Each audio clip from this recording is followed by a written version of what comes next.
이재명 대통령과 문재인 전 대통령의 청와대 회동에 대해 민주당 당권 경쟁 주자들이 단합과 통합이 중요하다고 화답하면서도 서로에 대한 견제구를 잊지 않았습니다. 국민의힘에서는 징계 국면 기류 속에 당권파를 향한 비판과 우려의 목소리가 잇따르고 있습니다. 자, 취재기자 연결해 봅니다. 박희재 기자. 네, 국회입니다. 네, 청와대 오찬 회동에 대한 더불어민주당 당권 주자들의 주요 반응은 어땠습니까? 네, 이재명 대통령과 문재인 전 대통령 간 회동에 일단 당권 주자들은 직간접적으로 화답했습니다. 김민석 전 총리는 SNS에서 민주 세력의 역사, 시대 정신이 하나임을 보여줬다고 말했고, 송영길 의원은 단합과 확장, 성과라는 두 분의 말씀을 무겁게 새기겠다고 밝혔습니다.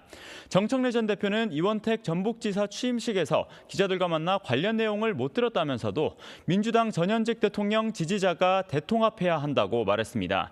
적통 논쟁 등 진영 갈등이 격화하는 시점에서 모처럼 한 목소리가 나온 건데 다만 공개 신경전도 여전히 이어지는 분위기입니다.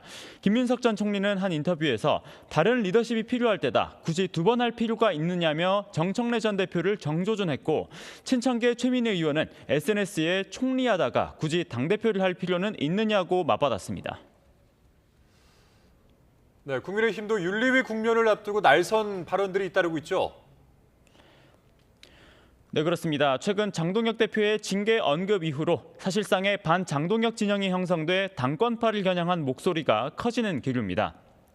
당시 비판 대상으로 거론된 김재섭 의원은 한 라디오에서 징계한 심의를 예고한 윤리위를 겨냥해 당대표 사냥개 노릇한다고 직격했고요. 또 당내 최다선 조경태 의원도 라디오에서 젊은 의원에 대한 징계 가능성을 내비친 건 당을 해체하자는 것과 다름없다고 목소리를 높였습니다. 다만 징계의 국면이 지나친 분란으로 이어질까 우려 섞인 목소리도 잇따랐습니다. 정점식 원내대표는 국회에서 기자들과 만나 의원 징계 절차는 신중하게 진행돼야 한다는 입장을 밝혔습니다. 김재원 최고위원은 아침 라디오에서 장 대표를 당장 끌어내리자는 분은 소수고 기강 확립 자체는 필요하다면서도 분란을 너무 키워서도 안 된다고 말했습니다.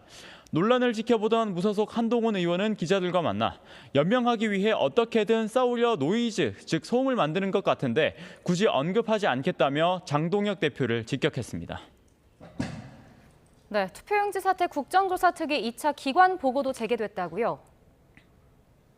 네, 그렇습니다. 먼저 오전에는 투표용지 부족 규명에 대한 직접적인 질의보다는 선관위가 규명에 미온적으로 대응한다는 여야 질타가 잇따랐는데요. 이 가운데 강동원 사무총장 직무대리는 민주당 김용만 의원 지적에 잠실 개표소에 있는 투표용지를 여야 시민단체가 함께 검증하는 방안에 찬성한다고 답한 점이 주목됐고요.